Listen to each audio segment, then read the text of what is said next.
100 कोटिजों मा जानो जोंथ' अनेक कोटि थाखा लाइमोनफोरनि थाखायनो गारगासिनो दङ जेसेबां खामानि मावदों प्रमद बर' सार दैदेननाय सरकारा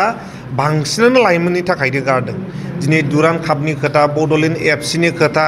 बड'फा सुपार मिशननि खोथा बड'फा लाइभलिहुड मिशननि खोथा गासैबो जेसेबां फैसा गारदों लाइमोनफोरनि थाखायनो गारदों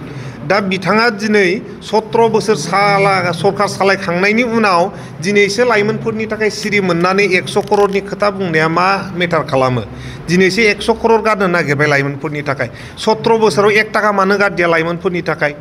लाइमोनफोरखौथ' बे 17 बोसोराव जौ जुवा